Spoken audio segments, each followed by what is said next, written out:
Hi hello viewers. நம்ம சேனலை first time view பண்ணுறீங்க அப்படின்னா மறக்காமல் சப்ஸ்கிரைப் பண்ணிட்டு பாருங்கள். இன்றைக்கி நம்ம என்ன வீடியோ பார்க்க போகிறோம் அப்படின்னா, மேல்நிலை 2ஆம் ஆண்டிற்கான உயிரி விலங்கியல் பாடத்தில் உள்ள முதல் பாடத்தை பார்க்க போகிறோம். ஏற்கனவே சென்ற 11ஆம் வகுப்பில் போன ஆண்டில் பல்வேறு விதமான மண்டலங்கள் நம்ம பார்த்தோம். சுவாச மண்டலம் இந்த மாதிரியான மண்டலங்களை பார்த்தோம். அதன் தொடர்ச்சியாக இன்று அலகு 1ல் கொடுத்துருக்காங்க இனப்பெருக்க மண்டலம், அதாவது உயிரிகளின் இனப்பெருக்கத்தை பற்றி பார்ப்போம். உயிரிகளின் இனப்பெருக்கம்னா என்னன்னு தெரிஞ்சுக்கணும். உயிரினங்களின் வாழ்க்கை சுழற்சியில் பிறப்பு, வளர்ச்சி, முதிர்ச்சி, இனப்பெருக்கம் மற்றும் இறப்பு ஆகிய நிகழ்வுகள் காணப்படுகின்றன. பிறப்பு என்று இருந்தால் வளர்ச்சி என்பது இருக்கும். வளர்ந்த பின்பு முதிர்ச்சி அடைவர். முதிர்ச்சி பின்பு இனப்பெருக்கம் என்ற ஒரு செயல்முறைக்கு பின்பு இறப்பு என்ற ஒரு செயல்முறை இருக்கும். இனப்பெருக்கம் என்பது அனைத்து உயிரினங்களில் அடிப்படையான பண்பாகும். இது அனைத்து உயிரினங்களிலும் ஒரு காமனான ஒரு விஷயம் தான் இனப்பெருக்கம் அப்படின்னு சொல்லியிருக்காங்க. இந்த உயிரியல் நிகழ்வின் மூலம் உயிரிகள் தங்கள் செய்களை உருவாக்குகின்றன. ஒரு தாய் செல்ல இருந்து ஒரு சேய் செல்லை உருவாக்கக்கூடிய ஒரு நிகழ்வுன்னு சொல்றாங்க. இச்செய் உயிரிகள் வளர்ந்து முதிர்ச்சி அடைந்து பின் இனப்பெருக்க நிகழ்வை தொடர்கின்றன. நான் முன்னாடியே சொன்ன மாதிரி இனப்பெருக்கம் உயிரினங்களின் வாழ்க்கை சுழற்சியில் பிறப்பு, வளர்ச்சி, முதிர்ச்சி, இனப்பெருக்கம் மற்றும் இறப்பு ஆகியவனை காமனாக இருக்கும். அதுதான் சொல்லியிருக்காங்க. இச்செய்உயிரிகள் வளர்ந்து முதிர்ச்சி அடைந்து பின் இனப்பெருக்க நிகழ்வை தொடர்கின்றன. இவ்வாறாக இனப்பெருக்கத்தினால் சிற்றின தொடர்ச்சி ஏற்படுவதுடன் உயிரினத்தினுடைய மாறுபாடுகளும் தோன்றுகின்றன. இந்த மாறுபாடுகள் உயிரினங்களின் தகவமைப்பு மற்றும் பரிணாமத்திற்கு அத்தியாவசியமானவை ஆகும் அப்படின்னு சொல்றாங்க. இனப்பெருக்க முறைகள் என்னென்ன முறைகள்ல இனப்பெருக்கம்? அனைத்து இனப்பெருக்க முறைகளும் DNA இரட்டிப்பாதல், RNA உற்பத்தி, புரத உற்பத்தி, செல் பிரிதல், வளர்ச்சி, இனப்பெருக்க அலகுகள் உருவாக்கம். இந்த மாதிரி இவை இணைந்து கருவுறுதல் நடைபெற்று புதிய சேய் உயிரினங்கள் உருவாதல் போன்ற அடிப்படை பண்புகள் காணப்படுகின்றன அப்படின்னு சொல்றாங்க. அப்போ இனப்பெருக்கம்னா நம்ம என்னன்னு கிளியராக பார்த்தோம். இனப்பெருக்கத்தில் 2 விதமான இனப்பெருக்கங்கள் இருக்குது. அசெக்சுவல் ரீப்ரொடக்ஷன் அண்ட் செக்ஸுவல் ரீப்ரொடக்ஷன் கொடுத்துருக்காங்க. இதில் பாலியல் இனப்பெருக்கம்னா என்ன அப்படின்னு நம்ம தெரிஞ்சிருக்க வேண்டும். பாலியல் இனப்பெருக்கம்னா ஒன்றுமே இல்லை, தனி ஒரு பெற்றோரால் இனச்சல் உருவாக்கம் இன்றி நடைபெறும் இனப்பெருக்கம் தான் பாலியல் இனப்பெருக்கம். மெயினான பாயிண்ட் என்னென்னா, இனச்சல் உருவாக்கம் இன்றி அப்படிங்கிறது ரொம்ப ரொம்ப மெயினான பாயிண்ட்டாக இருக்குது. மறுபடியும் சொல்கிறேன், தனி ஒரு பெற்றோரால் இனச்சல் உருவாக்கம் இன்றி நடைபெறும் இனப்பெருக்கம் பாலியல் இனப்பெருக்கம் அப்படின்னு சொல்கிறாங்க. ஜுவாலஜியை பொறுத்த வரைக்கும் நம்ம ஓனாக எழுத கற்றுக்கிறோம். எல்லாமே நம்மளுக்கு ஒரு ஒரு பொதுத் தேர்வுள்ள கேள்விகள் கேட்குறாங்க அப்படின்னா அதுக்கு ஏற்றவாறு நம்ம அதாவது சுற்றுச்சூழலோட இயைந்து நம்ம எழுத கற்றுக்கொள்ள வேண்டும். அடுத்தது என்ன கொஸ்டின் அப்படின்னா, பாலிலா இனப்பெருக்கம். அப்போ பாலியல் இனப்பெருக்கம்னா ஒற்றை பெற்றாரால் அதாவது தனி ஒரு பெற்றோரால் இனச்சல் உருவாக்கம் இன்றி நடைபெறும் இனப்பெருக்கம் பாலியல் இனப்பெருக்கம்னு பார்த்தோம். அப்போ பால் இனப்பெருக்கம்னா என்ன? இனப்பெருக்க செயலில் இரு பெற்றோர், நம்ம ஒற்றை பெற்றோர்னு பாலியல் இனப்பெருக்கத்தில் பார்த்தோம். அப்போ பாலின பெருக்கத்தில் இனப்பெருக்க செயலின் இரு பெற்றோர் அல்லது ஆண் மற்றும் பெண் இரண்டுமே ஈடுபட்டக்கூடிய இனப்பெருக்கம் தான் என்னன்னு சொல்றாங்க? பாலின பெருக்கம் அப்படின்னு சொல்றாங்க. பாலின பெருக்கம், பாலான பெருக்கம்னு 2 விதமான இனப்பெருக்கத்தை நம்ம தெளிவாக பார்த்தோம். இதில் அவ்வளவோ இம்பார்ட்டன்ட் இல்லை, கொஞ்சம் நம்ம பார்க்கலாம். பாலியல் இனப்பெருக்கம்னா என்ன? இதுக்கான எடுத்துக்காட்டு என்ன? கீழ்நிலை உயிர்களில் பெரும்பாலான இனப்பெருக்கங்கள் நடைபெறுகிறது பாலியல் இனப்பெருக்க முறையில். பரவலாக பல்வேறு உயிரினங்களில் பாலியல் இனப்பெருக்கம் நடைபெறுகிறது. பொதுவாக புரோட்டிஸ்டா, பாக்டீரியா, ஆர்க்கியா மற்றும் எளிய கட்டமைப்பு கொண்ட பல செல் உயிரிகளின் பாலியல் இனப்பெருக்கம் காணப்படுகின்றன. இந்த மாதிரியான இனப்பெருக்கம் நடைபெறுகிறது பாலியல் இனப்பெருக்கத்தில். இதில் என்னென்ன அப்படின்னா, ஒற்றை பெற்றோர் மரபு பண்புகளை கொண்டிருக்கின்றன. ஃபியூஷன் தெரியும், பட்டிங் தெரியும், ஃபெக்மெண்டேஷன் தெரியும், ரீஜெனரேஷன் அதாவது பிளவுறுதல், முகிழ்தல், துண்டாதல், இழப்பு மீட்டல் அப்படின்னு சொல்கிறாங்க. இதுக்கு எடுத்துக்காட்டு என்னன்னா, இப்போ நான் ஒரு சின்ன எடுத்துக்காட்டு சொல்கிறேன். நம்ம ஒரு தாவரவியல் ரீதியாக பார்க்கலாம். ஒரு முருங்கை மரத்தை கம்பை நம்ம வெட்டி ஒரு மண்ணில் புதுசாக வைக்கிறோம். அது எந்த ஒரு இனப்பெருக்கம் ஒற்றை பெற்றோர் தான் அது தானாக வளருதா? அதுதான் அது ஒரு இனப்பெருக்கம் அப்படின்னு சொல்கிறாங்க. தாவரவியலில் நம்ம முதல் பாடத்தில் நிறைய விதமான இதை பார்த்தோம். அதுவும் நம்மளுக்கு பாலின இனப்பெருக்கத்தில் ஒரு எடுத்துக்காட்டாக இருக்குது. ஸோ அடுத்த கொஷின்ஸ் பார்க்கலாம். ஸோ இது அந்தளவுக்கு இம்பார்ட்டன்ஸ் இல்லை. ஸோ கொஞ்சம் கொஞ்சம் நம்ம தெரிஞ்சுக்கிறது வந்து நல்லது.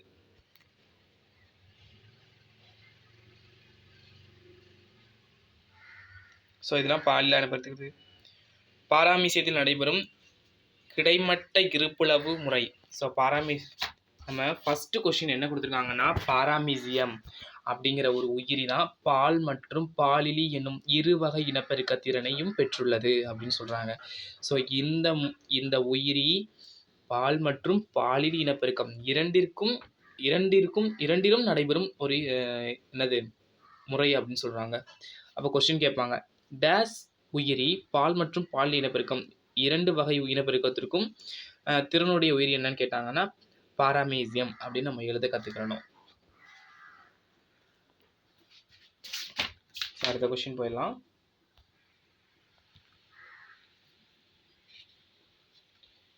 ஸோ இதெல்லாம் பார்க்கலாம். அதுக்கு முன்பு பாலின பெருக்கத்தை பற்றி கொஞ்சம் தெரிஞ்சுக்கலாம். பாலின பெருக்கம்னா என்ன? ஆண் மற்றும் பெண் இனச்செல்கள் இணைவுற்று இருமைய கருமுட்டையை உருவாக்கி அதிலிருந்து ஒரு புதிய உயிரியை தோற்றுவிக்கும் முறையே பாலின பெருக்கமாகும். இதன் மூலம் மரபியல் வேறுபாடுகள் உருவாகின்றன. ஒருங்கிணைவு, இணைவு முறை, இனப்பெருக்கம் என்னும் இருமுறைகளில் பாலின பெருக்கம் நடைபெறுகிறது அப்படின்னு சொல்றாங்க. ஸோ பாலின பெருக்கம்னா நம்ம நிறைய விதமான எடுத்துக்காட்டை பார்த்துக்கிட்டு இருக்கோம். பாலின பெருக்கத்திற்கு என்ன எடுத்துக்காட்டு அப்படின்னு பார்த்தீங்கன்னா, இரண்டு பெற்றோர் உடைய எல்லா உயிரிகளும், அதாவது இனக்கலப்பில் ஈடுபட்டு உருவாகக்கூடிய ஒரு நிகழ்வு தான் பாலின பெருக்கம் அப்படின்னு நம்ம பார்த்துட்டோம். உயிரிகளில் பல்வேறு வகையான ஒருங்கிணைவு கருவுறுதல் வந்து நடைபெறுகிறது. எதுல? பாலின பெருக்கத்துல வந்து பல்வேறு விதமான இணைவு முறைகள்ல வந்து நடைபெறுது அப்படின்னு சொல்றாங்க. இது என்னென்ன இணைவு முறைகள் அப்படின்னு பார்த்தீங்கன்னா, சுய கருவுறுதல் நடைபெறுது, அயல் கருவுறுதல் நடைபெறுகிறது, முழு சேர்க்கை, இளம் செல் சேர்க்கை அப்படிங்கிறதுல நடைபெறுகிறது. அப்புறம் மாறுபட்ட செல் சேர்க்கை, ஒத்த செல் சேர்க்கை, வேறுபட்ட செல் சேர்க்கை அப்படிங்கிற முறைகளையும் நடைபெறுது. இணைவு முறை இனப்பெருக்கம் என்னும் முறையில்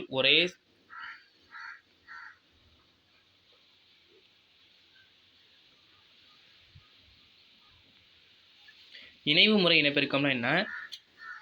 என்னும் முறையில் ஒரே சிற்றினத்தை சார்ந்த இரு உயிரிகள் தற்காலிகமாக இணைந்து நடைபெறுகிறது. இவ்வினையில் ஈடுபடும் உயிரிகள் இணைவுகள் என்று அழைக்கப்படுகிறது. அப்ப இணைவுகள் என்றால் என்ன அப்படிங்கிறதுனா, இணைவு முறை இனப்பெருக்கத்துல ஒரே சிற்றினத்தை சார்ந்த இரு உயிரிகள் வந்து தற்காலிகமாக இணைந்து நடைபெறுகிற நிகழ்வு அப்படின்னா இணைவுகள் அப்படின்னு நம்ம சொல்றோம். அடுத்தது ரொம்ப ரொம்ப ரொம்ப ரொம்ப இம்பார்ட்டண்டான ஒரு கொஸ்டின் பார்க்குறோம். கன்னி இனப்பெருக்கம். கன்னி இனப்பெருக்கம் வந்து ரொம்ப ரொம்ப இந்த பாடத்தில் முக்கியமான ஒரு கொஸ்டினாக இருக்குது. கன்னி இனப்பெருக்கம்னா என்ன? அண்டச்செல்லானது கருவுறாமலேயே முழு உயிரியாக வளர்ச்சி அடையும் செல்லுக்கு கன்னி இனப்பெருக்கம் என்று பெயர். கன்னி இனப்பெருக்கம் என்றால் என்ன அப்படின்னு கேட்பாங்க. அண்டச்செல்லானது கருவுறாமலேயே முழு உயிரியாக, அதாவது கருவுறாமலேயே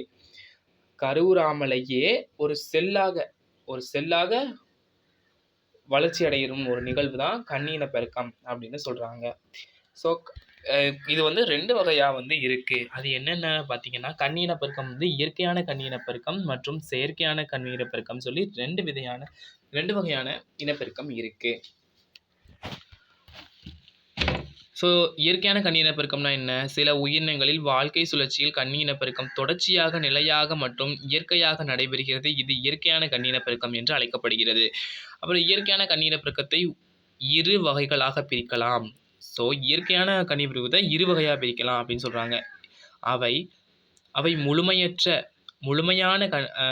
முழுமையான மற்றும் முழுமையற்ற கன்னி இனப்பெருக்கம் ஆகும். சில விலங்குகளில் இரு பெற்றோர்களால் நிகழும் பாலின பெருக்கம் நடைபெறுவதில்லை.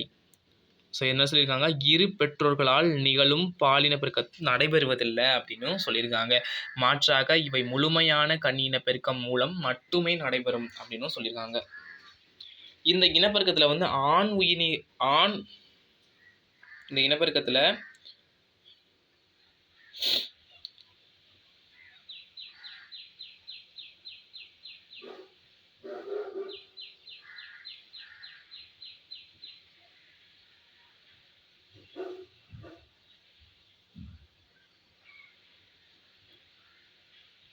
இந்த இனப்பெருக்கத்தில் ஆண் உயிரிகளே காணப்படவில்லை அப்படின்னும் சொல்லியிருக்காங்க.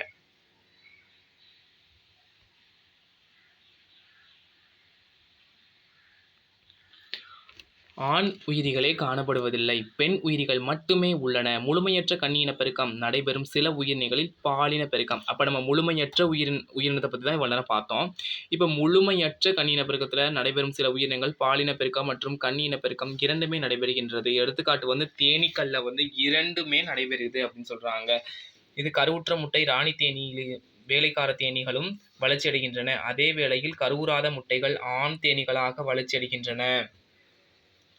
இதில் என்ன சொல்லியிருக்காங்க அப்படின்னா, தேனீகளில் கருவுற்ற முட்டை வந்து ராணி தேனியாக, நம்ம எல்லாருக்குமே தெரியும், நடுவில் ஒரு தேனி இருக்கும், அதான் ராணி தேனி அப்படின்னு சொல்கிறாங்க. இந்த தேனி வந்து ராணி தேனி வந்து எப்படின்னா, தேனீகளில் கருவுற்ற முட்டை மட்டும்தான் ராணி தேனியாக உருவாகும் அப்படின்னு சொல்கிறாங்க. அதே வேளையில் கருவுறாத முட்டைகள் ஆண் தேனீகளாக வளர்ச்சி அடைகின்றன. இளம் உயிரி கன்னி இனப்பெருக்கத்தில் இப்போ புதுசாக இளம் உயிரி கன்னி இனப்பெருக்கத்தில் இளவுயிரிகளே கன்னி இனப்பெருக்கத்தின் மூலம் புதிய தலைமுறையை இளவுயிரிகளை உருவாக்குகிறது. கல்லீரல் புழு, ஸ்போரோசிஸ்டுகள் மற்றும் ரிட்டியா லார்வாக்கள் இவ்வகையில் இனப்பெருக்கம் செய்கின்றன. சில வகை பூச்சிகளில் லார்வாக்களில் இது நடைபெறுகிறது. எடுத்துக்காட்டு வந்து மொழுக்கு அப்படிங்கிற உயிரியை எடுத்துக்கிட்ட சொல்கிறாங்க. இயற்கை கன்னியினப்பெருக்கத்தில் கருவுறாத அண்டம் இயற்பியல் மற்றும் வேதி தூண்டல்கள் மூலம் தூண்டப்பட்டு முழு உயிரியாக வளர்ச்சி அடைகின்றன. இதுக்கு எடுத்துக்காட்டு என்னன்னா வளைதசை புழுக்கள் மற்றும் கடல் நீச்சின் அப்படின்னு சொல்றாங்க. ஸோ மோர்டூனோ பேஜை பார்த்துடலாம்.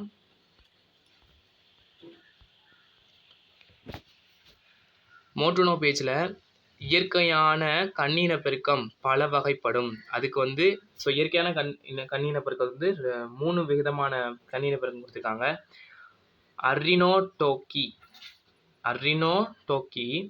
டெலிடோக்கி, ஆம்ஃபிடோக்கி அப்படி சொல்லி 3 விதமான இனப்பெருக்கத்தை கொடுத்துருக்காங்க. அர்ரினோடோக்கினா இவ்வகை கன்னி இனப்பெருக்கத்தில் ஆண் உயிர்கள் மட்டுமே காணப்படுகின்றன. எடுத்துக்காட்டு தேனீகள். அப்போ அர்ரினோனா ஆனா ஆண் உயிரிகள் அப்படின்னு ஞாபகப்படுத்தி வச்சுக்கோங்க. டெலிடோக்கி இவ்வகை கன்னி இனப்பெருக்கத்தில் பெண் உயிர்கள் மட்டுமே காணப்படுகின்றன. டெலிடோக்கினா பெண் உயிரி. ஆம்ஃபிடோக்கி அப்படின்னா இவ்வகை கன்னி இனப்பெருக்கத்தில் அண்டச்செல் வளர்ச்சியுற்று ஆண் மற்றும் பெண் உயிர்கள் இரண்டுமே காணப்படுகின்றது. மெயினா வந்து வளர்ச்சியுற்று அப்படிங்கிறத எழுதுனா தான் மதிப்பெண் வழங்கப்படும். ஸோ இவ்வளோதான் இந்த பாடத்தோட மெயினான பாயிண்ட்ஸு. ஸோ இதெல்லாம் எக்ஸஸாக கொடுத்துருக்காங்க. இந்த வருஷ வால்யூமில் வந்து இந்த மாதிரியான விஷயங்கள் கொடுக்கலை. ஸோ அடுத்தது ஒன் வேர்டுக்கு நம்ம பார்க்கலாம். ஸோ ஒன் வேர்டில் வந்து நம்ம ரொம்ப ரொம்ப இம்பார்ட்டன்ட் கொடுக்கணும் இந்த பாடத்தில். ஸோ எல்லா பாடத்துலையுமே நம்ம ஒன் வேர்டுக்கு இம்பார்ட்டன்ட் கொடுக்கணும். எவ்வகை கன்னி இனப்பெருக்கத்தில் ஆண் உயிரிகள் மட்டுமே உருவாகின்றன? அர்ரினோடோக்கி என்னும் உயிரிகள் தான் கன்னி இனப்பெருக்கத்தின் ஆண் உயிரிகள் மட்டுமே காணப்படுகின்றன. இளம் உயிரிகளை ஈனும் விலங்குகள். இளம் உயிரிகளை ஈனும் விலங்குகள் வந்து குட்டி ஈனும்பவை அப்படின்னு சொல்கிறாங்க. ஸோ இந்த வருஷம் புக்கில் வந்து இந்த கொஷின் இல்லை. ஸோ இருந்தாலும் நம்ம தெரிஞ்சுக்கலாம். பாக்டீரியாவில் இனப்பெருக்கம் கீழ் கண்ட எந்த முறையில் நடைபெறுகிறது? இணைதல் என்ற முறையில் தான் இனப்பெருக்கமானது நடைபெறுகிறது அப்படின்னு சொல்கிறாங்க. எவ்வகை இனப்பெருக்கத்தின் வேறுபாடுகள் தோன்றும்? எவ்வகை இனப்பெருக்கத்தில் வேறுபாடுகள் தோன்றும்? பாலின பெருக்கத்தில் மட்டும்தான் வேறுபாடுகளானது தோன்றும். ஏன்னா ஆண் மற்றும் பெண் 2 பெற்றோர்கள் ஈடுபடுவதால் வந்து பாலின பெருக்கத்தில் மட்டும்தான் அந்த டிஃப்ரென்ஸ் தெரியும் அப்படின்னு சொல்கிறாங்க. உறுதி கூற்று மற்றும் காரண வினாக்கள். கீழ்கண்ட வினாக்களில் 2 கூற்றுகள் கொடுக்கப்பட்டுள்ளது. ஒன்று உறுதி கூற்று உ ஆகும், மற்றொரு காரண கூற்று ஆ. சரியாக விடையை கீழ்காணும் வகையில் குறிப்பிடுக. இதுக்கு என்ன கொடுத்துருக்காங்க? ஆன்சர் ஆ அப்படிங்கிறத சரியானதுன்னு சொல்லியிருக்காங்க.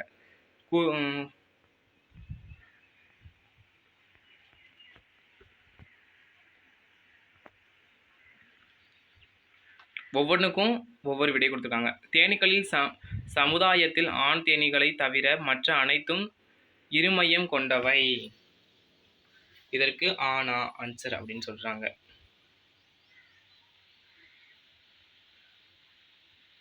அப்புறம் கூற்று 2, பாலில்லா இனப்பெருக்கம் மூலம் உருவாகும் சேய்கள் பெற்றோரை ஒத்த மரபியல் பண்புகளை கொண்டிருக்கும்.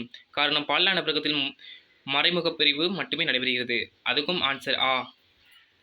ஆனா என்ன?